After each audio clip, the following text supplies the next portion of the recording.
Think of 7-Eleven, and you probably imagine a quick stop for snacks, drinks, and all the essentials.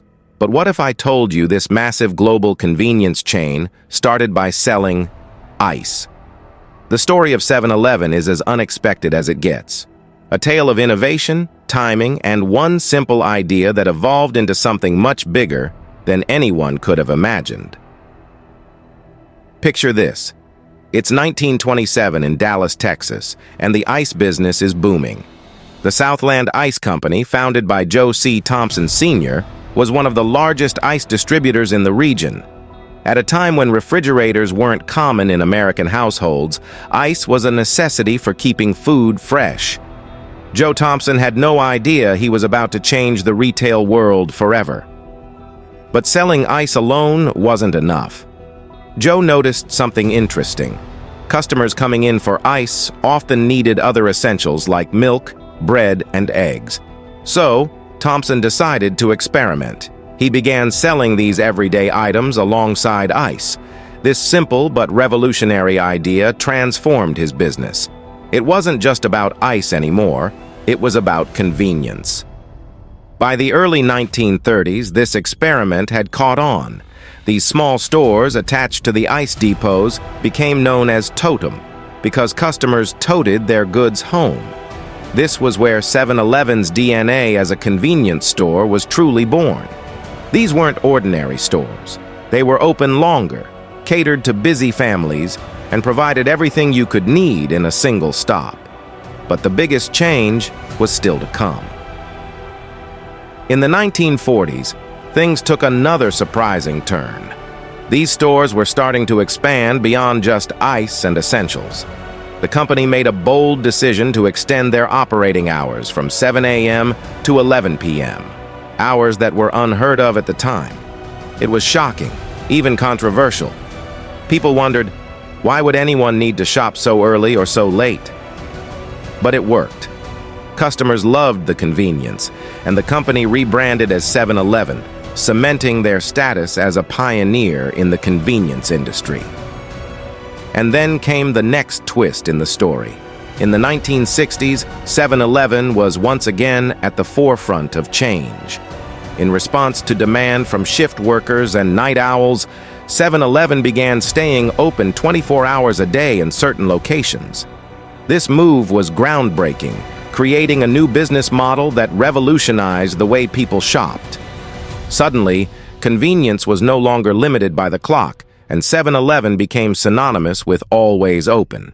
It was a move that set them apart from every other retailer. From these humble beginnings in Texas, 7-Eleven began its march across the United States and eventually the world. What started as a small idea to sell essentials with ice became a global phenomenon. By the 1970s, 7-Eleven had expanded into Asia, where it became a cultural icon in countries like Japan and Taiwan. Today, there are over 70,000 stores worldwide, but it all started with one simple product: ice. The story of 7-Eleven is a testament to how innovation can come from the most unexpected places. From selling ice blocks to becoming the world's largest convenience store chain, 7-Eleven's journey is full of surprising twists, bold moves, and a vision of convenience that reshaped retail forever. So next time you step into a 7-Eleven, remember, you're not just buying a snack, you're stepping into a piece of history. Next, we take a look inside one of the world's 7-Eleven's largest and most iconic furniture brands, Ikea. What if I told you it all started not with furniture but with pens and watches, sold by a 17-year-old Swedish boy from a small village?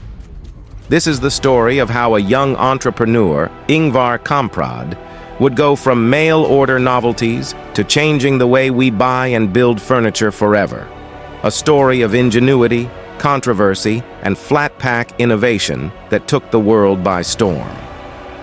It's 1943 in the tiny village of Agunnaryd, Sweden.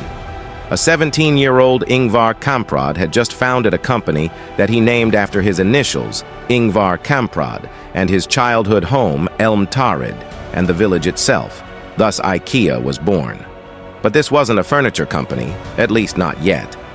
Young Kamprad's business was simple: mail-order pens, watches, wallets, and other small household items. Little did he know that these small beginnings would one day lay the foundation for a global empire. By the late 1940s, something clicked. Kamprad noticed that there was a growing demand for affordable furniture. So he made a pivot, adding furniture to his catalog.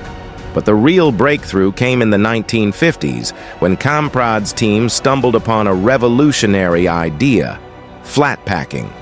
One of his designers, struggling to fit a bulky table into a car, suggested they take the legs off to make it easier to transport. This simple idea was the birth of Ikea's flat pack model, a game-changing innovation that would allow the company to cut shipping costs, sell at lower prices, and transform furniture shopping into a DIY experience. It wasn't just about the product anymore, it was about the process. Success didn't come without its share of shadows. In the 1990s, a dark secret surfaced that shook the Ikea brand to its core. It was revealed that Ingvar Kamprad had been involved with pro-Nazi groups during his youth, a fact he had kept hidden for decades. This revelation was a public relations disaster, but Kamprad, now a billionaire, publicly apologized, calling his involvement the greatest mistake of his life. The controversy threatened to tarnish Ikea's reputation, but Kamprad's open apology and continued focus on building the company's values helped the brand survive the storm. Ikea's business model wasn't just innovative, it was controversial. The company's focus on low-cost furniture meant it often faced scrutiny over labor practices. Critics accused Ikea of outsourcing production to countries with poor labor standards, leading to accusations of exploitation.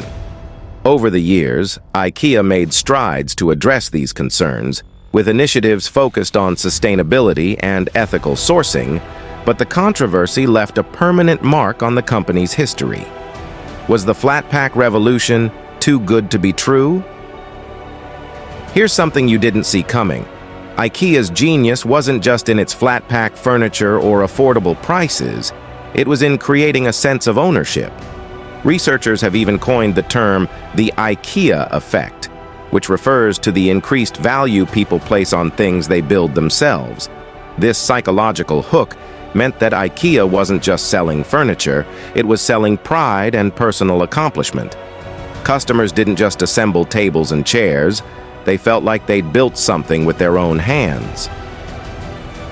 From mail-order pens to the flat-pack revolution, Ikea's journey is one filled with unexpected turns and controversies. Ingvar Kamprad may have started small, but his innovative thinking transformed the furniture industry forever.